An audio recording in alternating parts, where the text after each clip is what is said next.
15절로 22절까지 단락은 앞에 있는 12절로 14절 지난주에 다뤘던 세 절하고 같은 맥락 가운데 있습니다. 15절에서 17절까지 하는 이야기가 뭔고 하면 바울이 지금 고린도 후서를 쓰게 되는 그 내용은 어떤 사건의 전말을 설명을 하고 있지 않습니다. 지금 수신자 고린도 교인들하고 발신자 편지를 쓰고 있는 바울하고 이들이 겪고 있는 어떤 상황들이 있는데 그 상황들 이들이 전제로 알고 있어요. 어떤 팩트가 어떤 사건이 일어나고 있고 관계적인 많은 어려움들이 있는데 그 이야기를 그 전말을 이야기하지 않고 지금 그들 가운데 일어나는 여러 가지 이슈들 어떤 계기들 논란들 이런 걸 그냥 그때 들어서 설명하고 또 심정을 담기도 하고 또 하나님에 대한 개념도 담기도 하고 이렇게 가면서 고린도 후서는 학자들이 이걸 설명해내기 굉장히 이렇게 난해한 이제 본문이죠. 바울 서신 전체의 맥락하고 조금 톤이 다른 방식이고 사도 바울의 어떤 전도 1차, 2차 전도 여행의 어떤 그런 내용이 기록된 사도행전을 근거로 해서 고린도 교회와 사도 바울의 어떤 관계 속에서 어느 때쯤에 어떠한 일로 이들은 어떤 상황 가운데 있구나라는 것은 여기 쓰여진 내용을 단서로 해서 어떤 추상을 하고 있습니다. 어떤 상황 설정을 떠올리고 있어. 그렇게 해서 이제 신학자들이 이 정황들을 설명을 하고 있어요.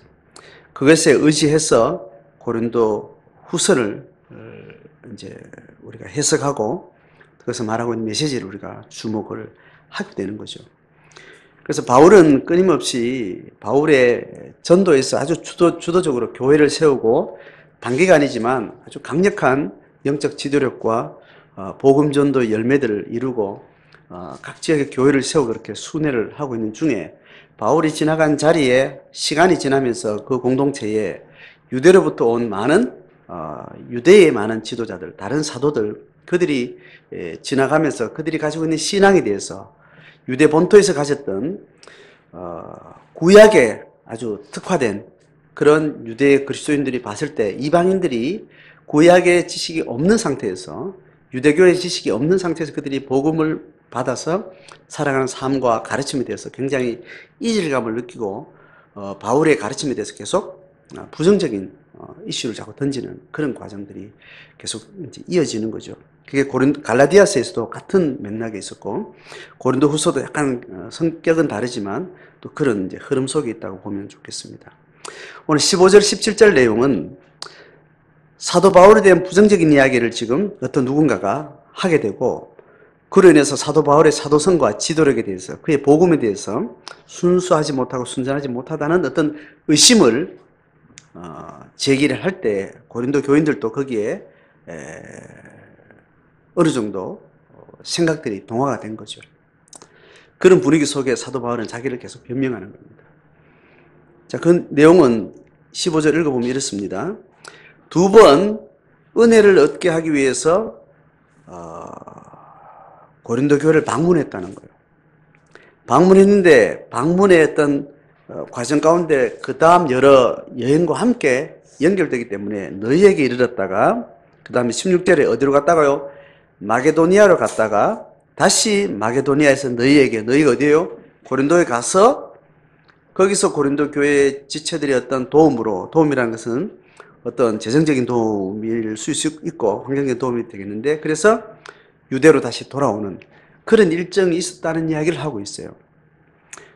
뭐 그렇게 했는데 이제 17절의 이야기 보면 그게 뭐가 문제가 됐냐 하면 17절에 이렇게 말합니다. 내가 이렇게 여행을 계획할 때 어떻게 내가 경솔히 했겠느냐 이야기를 합니다. 그 말은 이 일로 인해서 사도 바울이 경솔히 행했다. 경솔히 행했다는 것은 구체적으로 어떤 걸 말하는지 모르지만 뭔가 사도 바울에 대해서 부정적인 어떤 이야기들이 이제 이 여행을 가지고 여행 경로를 진행하는 사도 바울의 어떤 계기를 붙들고 사도 바울의 지도력이라든가 그의 영성이라든가 그의 윤리성이라는 어떤 것들의 문제를 삼았다는 거죠.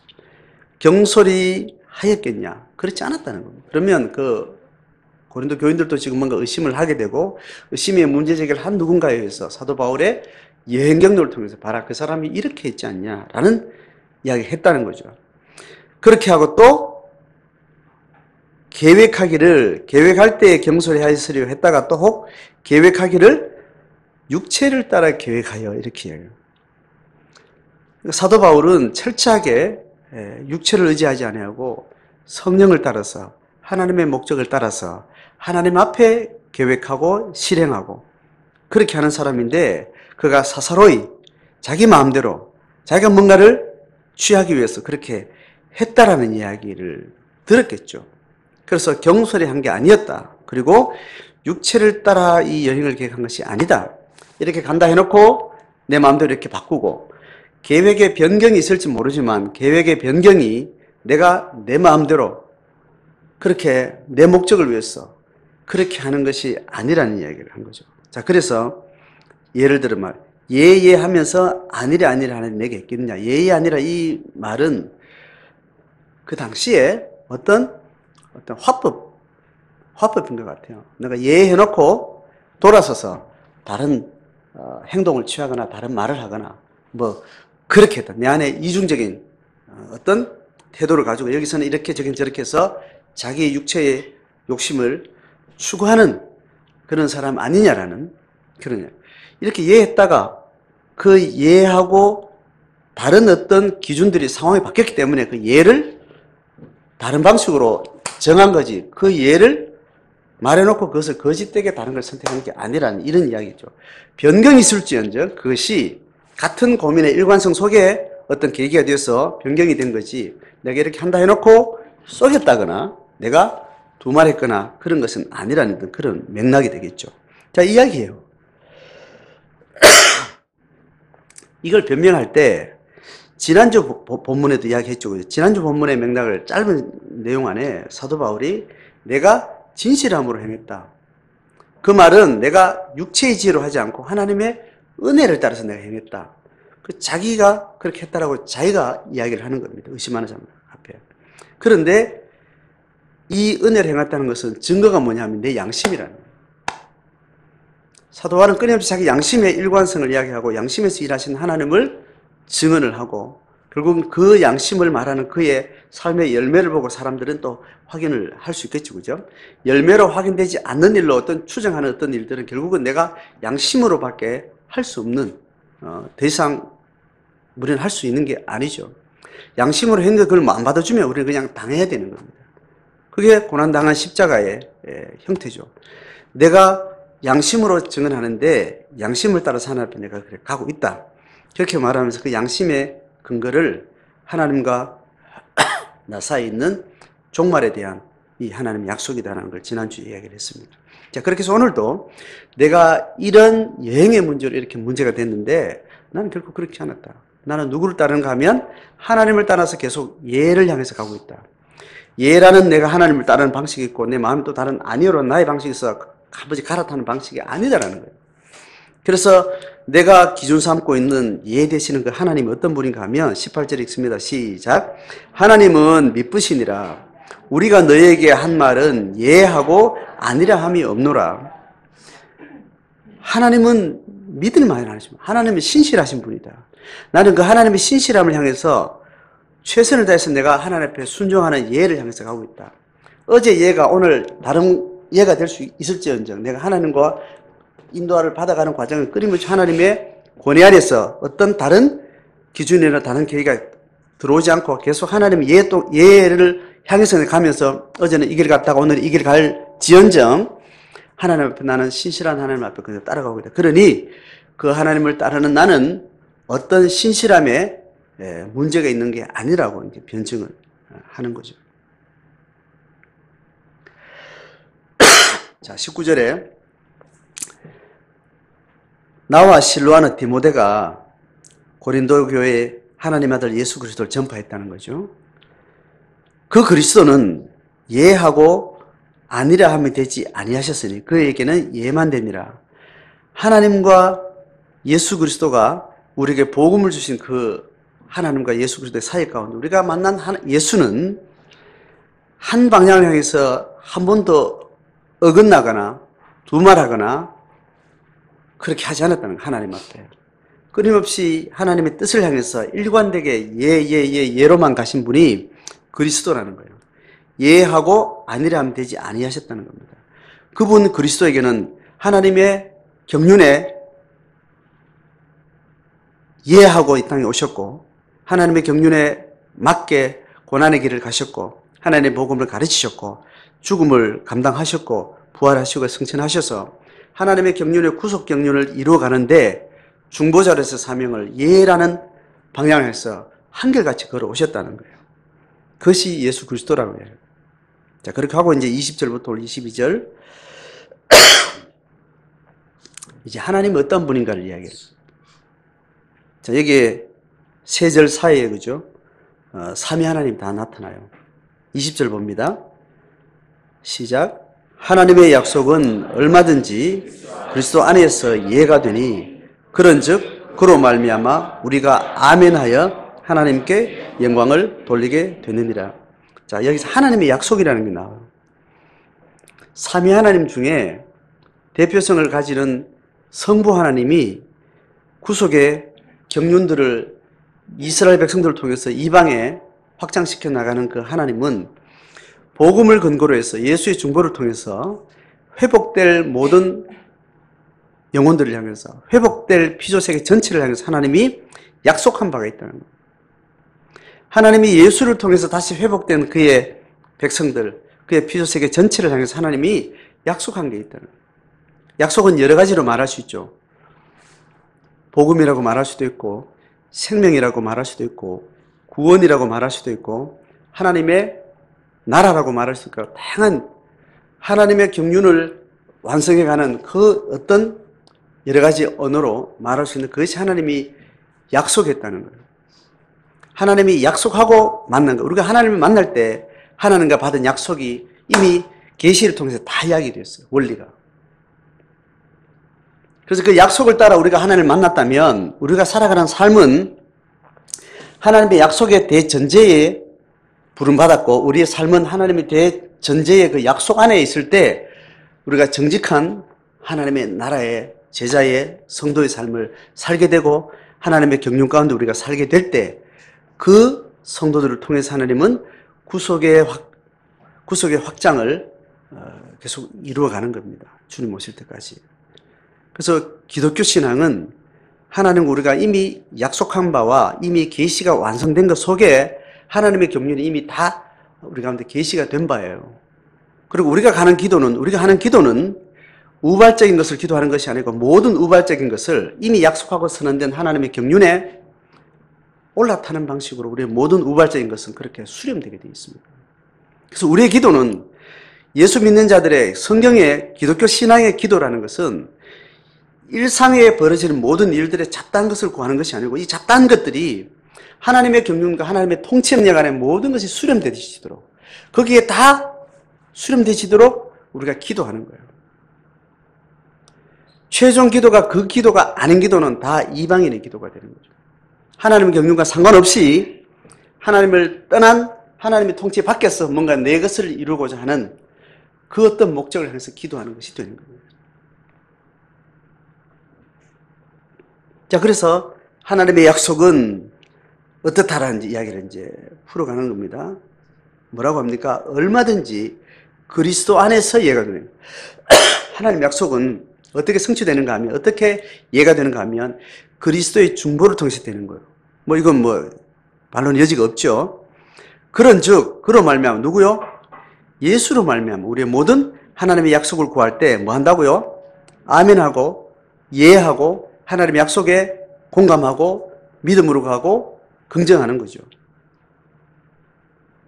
그래서 하나님께 영광 돌린다는 것은 하나님의 목적이, 하나님의 경륜이 성취되는 방식으로 내 모든 생의 가치들이 다 거기에 편성되어 들어가는 거예요. 자, 이것이 20절은 우리가 기본적으로 알고 있는 신학에 대한 이야기를 정리를 했습니다.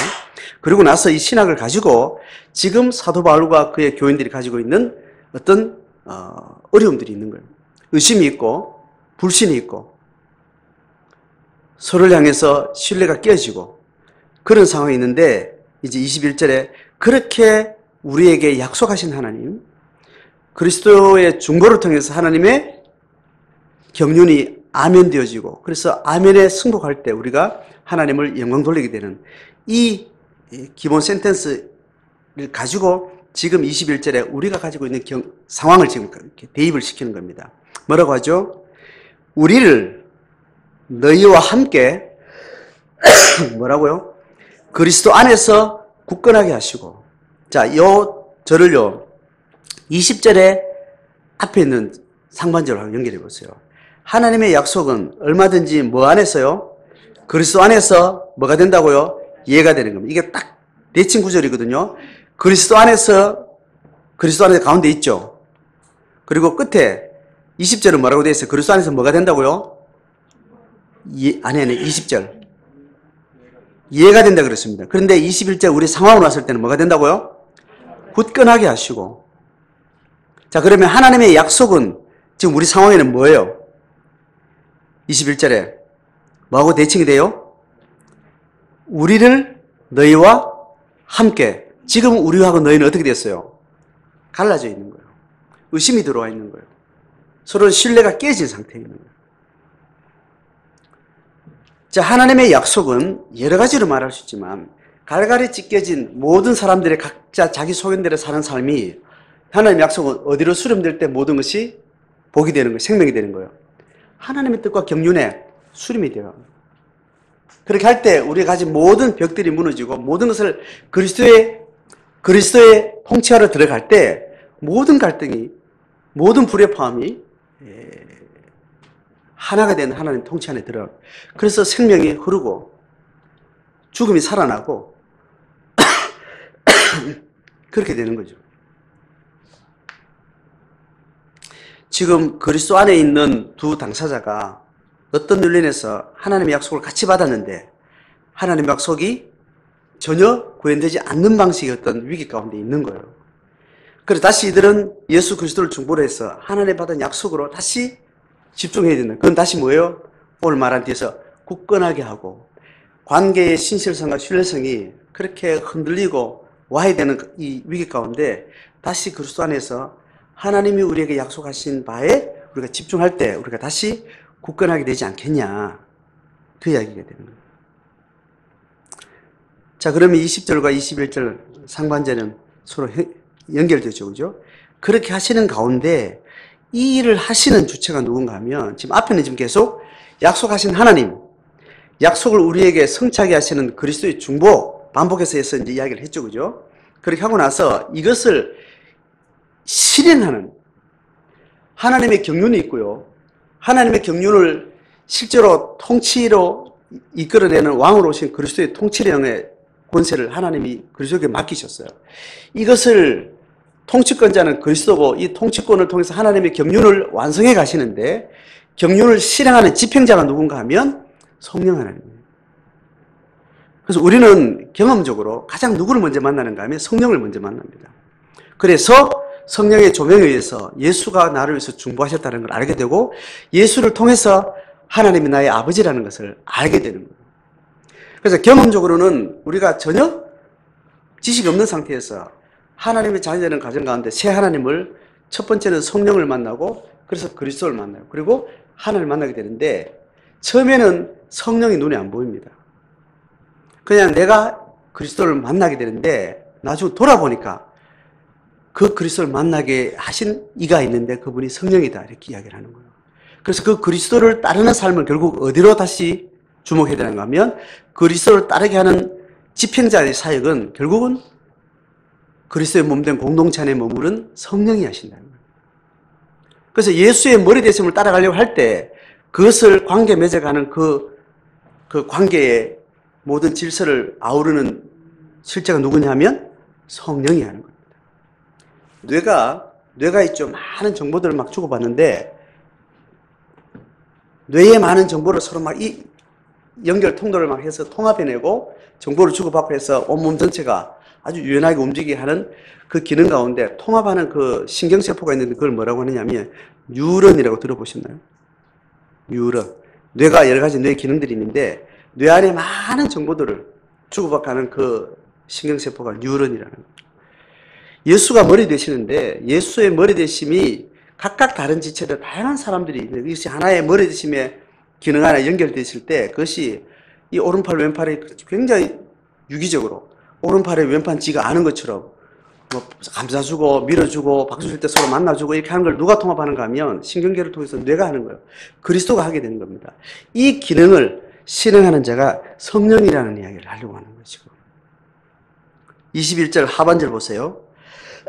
그렇게 굳건하게 하시고 우리에게 기름 부으신 이는 누구라고요? 하나님. 중보자를 그리스도를 세우시고 그리스도로 통해서 그리스도의 영이라고 그러고 그리스도의 마음이라고 그러고 그리스도의 동력자이기도 하고 같은 하나님이신 성령을 보내서 두 번째 중보자를 이 땅에 보내신 거죠. 그래서 기름 부음 받는다 할 때는 성령을 이야기하고 성령은 두 번째 중보자예요. 첫 번째 중보자는 예수가 첫 번째 중보자, 두 번째 중보자 성령이죠. 그래서 우리가 예수를 만나고 난 이후에 첫 번째 중보자를 만나고 난 이후에 제자의 삶은 두 번째 중보자를 통해서 하나님의 경륜들을 우리가 이루어가게 되는 겁니다. 22절 같이 읽습니다. 시작. 그가 또한 우리에게 인을 치시고 보증으로 우리 마음에 성령을 주셨다는 거예요. 성령을 주신 것은 이걸 도장 찍듯이 누가 변기할 수 없는 인을 쳤다 그러고 이거를 다른 말로 보증을 하셨다는 건데 이게 매번 증거가 된다는 말이에요.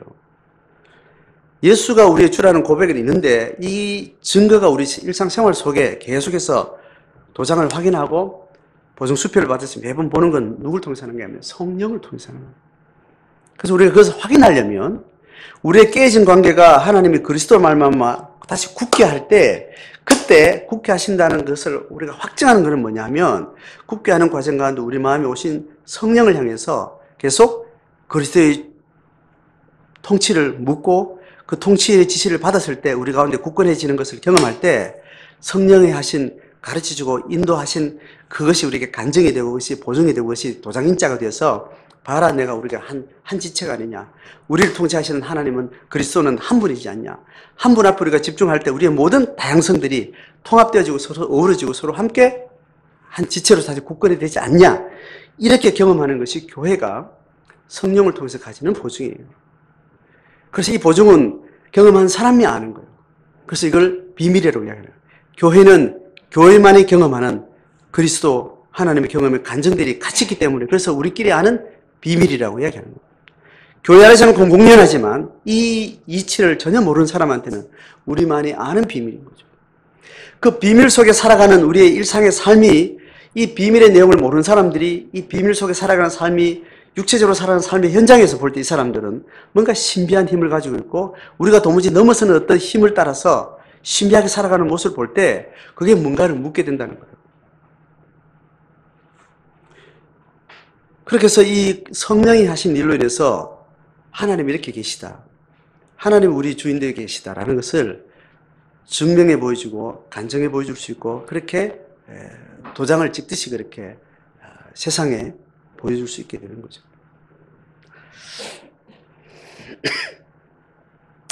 교회는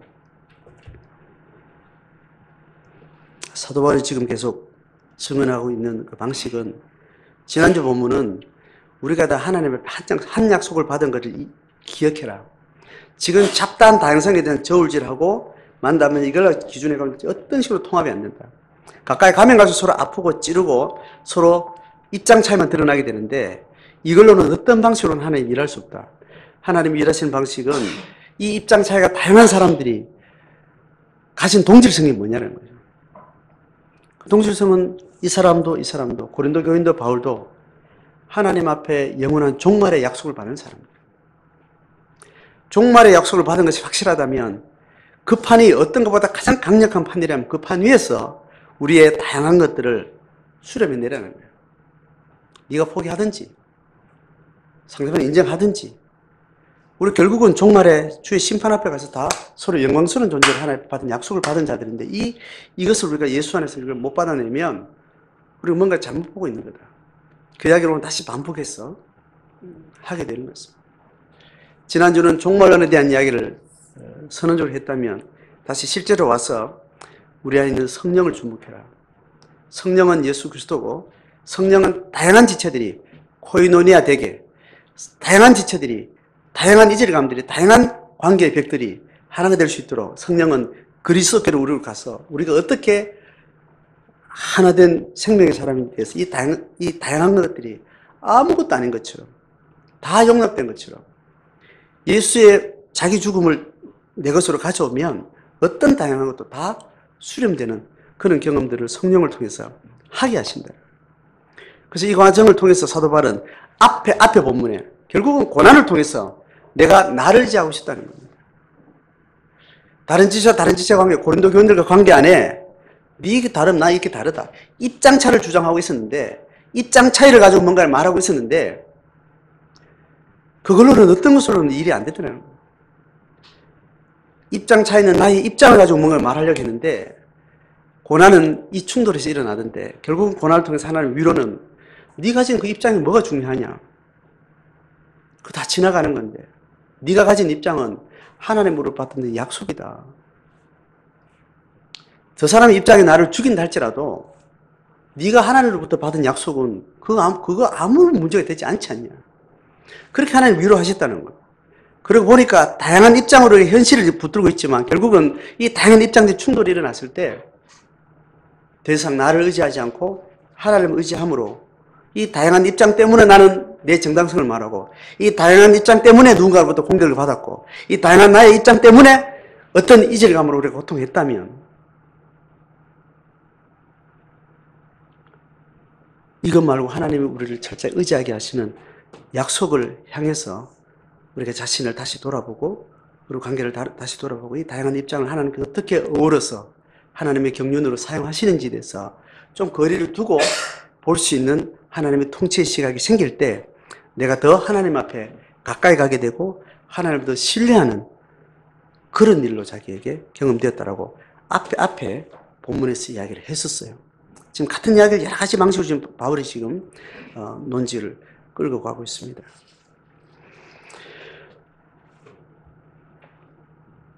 한 주간 다양한 만남이 있겠고 명절을 지나면서 다양한 경험을 하고 최근에 교회 공동체 안에 다양한 입장 차이가 있고 다양한 생각들이 있고 다양한 많은 이야기가 있는데 제 목회를 돌아보게 되고 내가 교회를 운영하고 있었구나. 목사가 교회를 경영하고 운영하고 조직 관리하고 있었던 제 모습을 많이 발견했습니다.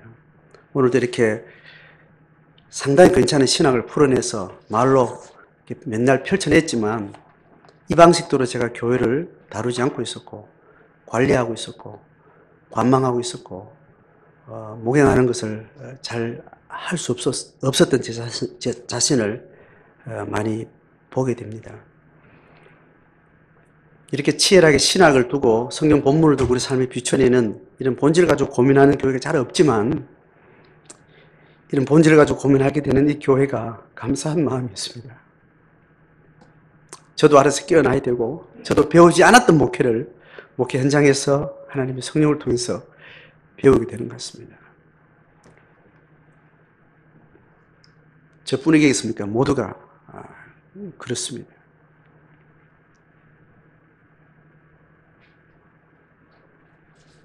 성령 앞에 가서 각자가 다른 사람의 입장은 우리가 어떤 몇 가지 데이터밖에 모릅니다. 그 사람의 양심에 깊은 것은 우리가 헤아릴 수 없어요. 양심에 가장 깊은 것은 내 자신과 나를 비추시는 하나님만이 잘 아세요.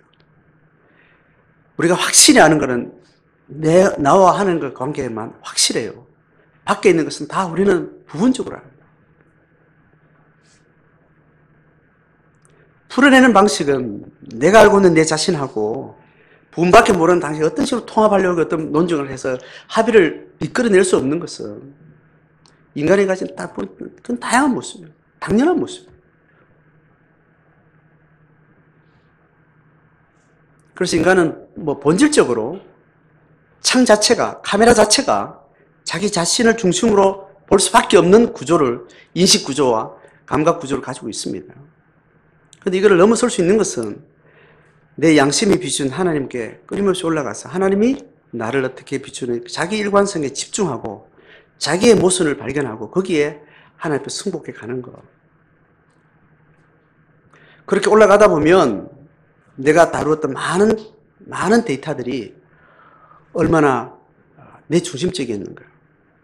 내 중심적이도 바꿀 수 없는 것은 하나님이 설득하지 않으면, 그 마음이 들어가 설득하지 않으면 지구가 깨져도 그 영혼을 바꿀 수 없는 거예요. 양심수를 목줄 끊는다고 해 끊어집니까?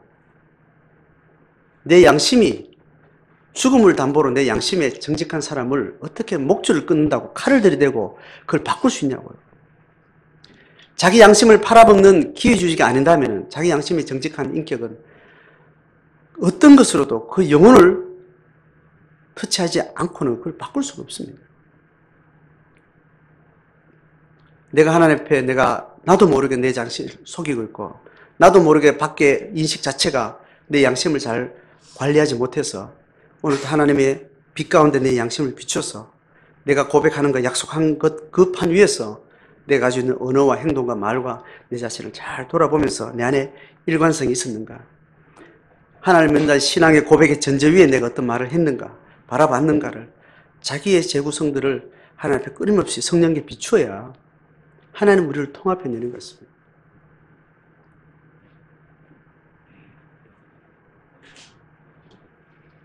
그렇게 교회를 섬기는 것이 목회자에게 있는데 저는 대부분 많은 경우에 조직 관리하고 있었던 자기를 좀 많이 봤습니다. 여기에 진일보가 없으면 일단 저로서는 이 진일보가 없으면 제가 배우고 고백하는 이 신앙이 교회에서 더 이상 진리가 아닌 것으로 저에게는 그렇게 계속 경험이 될 것 같아요. 제가 믿고 고백하는 바를 정직하게 그대로 또 저는 또 하나님 앞에 나가고 또 그렇게 여러분과 소통하고 또 성도들을 교회를 또 그렇게 세워가는 일이 아닌가 생각합니다. 그는 또 같은 한 표를 다 여러분이 가지고 있습니다. 그 한 표를 성실하게 할 때 그 한 표들이 모여서 그리스도의 몸을 이루고 하나님의 성령의 인치심 보증의 어떤 열매들을 우리가 함께 보게 되는 것 같습니다.